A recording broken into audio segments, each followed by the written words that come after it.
I was a little boy, I usually heard my parents saying something like, "Money is the foundation for more money." When I grew up, I started hearing a different version of this proverb: "The rich get richer." "It takes money to make money," and so on. At age 17, I started having the dream of becoming rich, and there came a big problem. If I believed what my parents have been telling me since I was a child, that money is the foundation for more money, then I'll have to accept my fate and endure poverty for the rest of my life. Because everyone around me is poor. So if my parents, uncles and aunties are poor, and money is the foundation for more money, then since I was born by poor parents, I have to remain poor. That destiny seemed darker than what I wanted to accept, so I became curious. I started reading every book that came my way because I wanted to know what the rich say about money instead of what my poor parents say. My first breakthrough came when I read a book by Clement Stone. I think the title of that book is Success Through a Positive Mental Attitude, or something like that.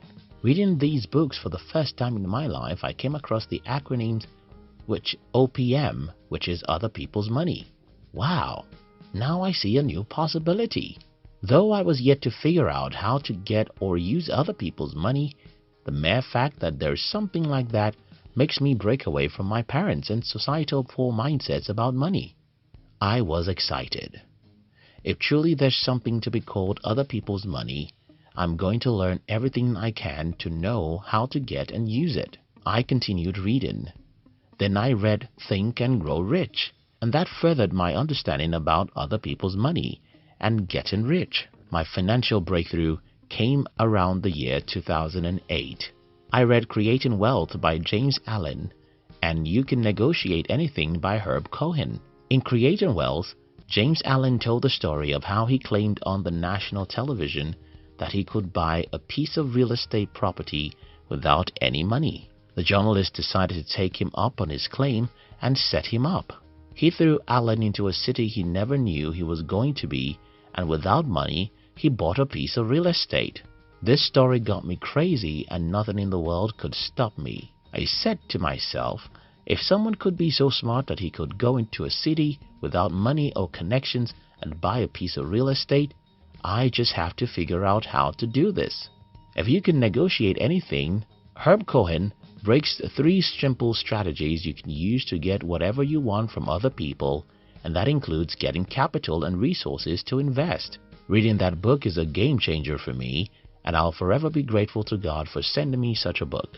Since the last 11 years and 6 months, I've been able to get money and resources to invest again and again, even from unbelievable sources. And this is how it all started. It all starts from your mind. I know you've been hearing this for a long time, and I'm sorry I have to tell you again, the game is in your mind. Though positive thinking has become a cliche in our society, the truth is if you think you can do something, you'll look for every possible way to do what you think you can do, and if you think you cannot do anything, you'll look for some excuses. My parents always said that money is the foundation for more money. If I had believed that, then I'll simply tell myself, well, since I don't have that money, I cannot make more money. But I threw away that belief, and that's the first thing I asked you to do. Throw away everything poor people taught you about money. Throw away the mindset that it takes money to make money, because it doesn't have to take your money. I can tell you several of my exploits. I can tell you how I raised capital from strangers even though I had no collateral. I can tell you how I got people to give me their hard-earned money so that I can invest, and I did this year after year till the point where I no longer needed capital.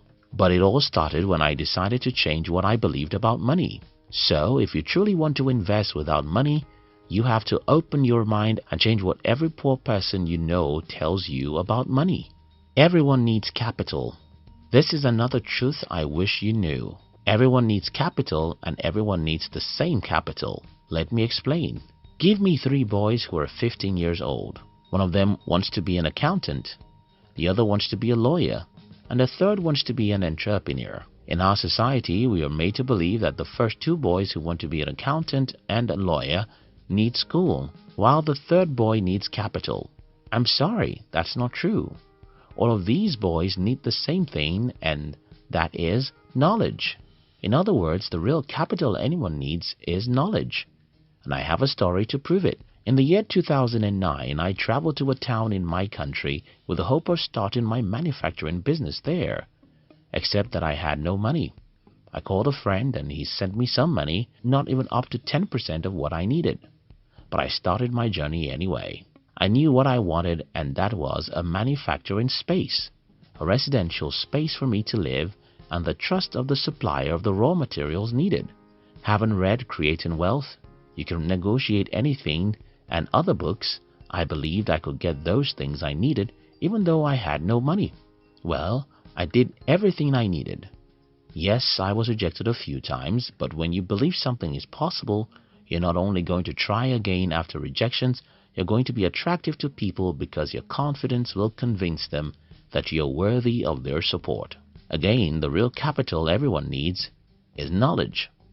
The same knowledge which makes a lawyer employable is the knowledge that makes you get the resources you need to invest. So if you hate books, you probably won't even know how to get the capital you need to invest. You can't possibly want to invest in other things until you've learned how to invest in the most lucrative business of your life, which is your mind. Yes, your mind is the most lucrative business in the world. And if you are too lazy to invest in the most lucrative business, why do you want to invest in something else? What do you want to invest in? A few weeks ago, one of my friends came to me to tell me about Forex trading. He wants to invest in Forex and he needed me to support him financially. I love him, but I didn't support him. Now you know that I'm a bad devil. But that's not it. You see, when I heard my friend talking, I knew that he didn't know what he was talking about. And that's another problem most people have when they want to get other people to invest in their ideas. Don't deceive yourself. Most people who have money to invest in your ideas are very smart. Extremely smart. If you want to see this in real life, watch Shark Tank on YouTube. You'll see how sharks can easily see the loopholes in your ideas, and that's what you'll encounter anywhere you try to get others to invest in you. Because usually, people who have money have been either entrepreneurs or investors for 1 or 2 decades. These people know fake enthusiasm, fake ideas, and fake market evaluations. So when you sit in front of them to talk about your idea, they can smell the rat 10 miles away, and that's why they won't ever want to support your idea. In the case of my friend, I can easily see how he underrated what it takes to make money in Forex trading.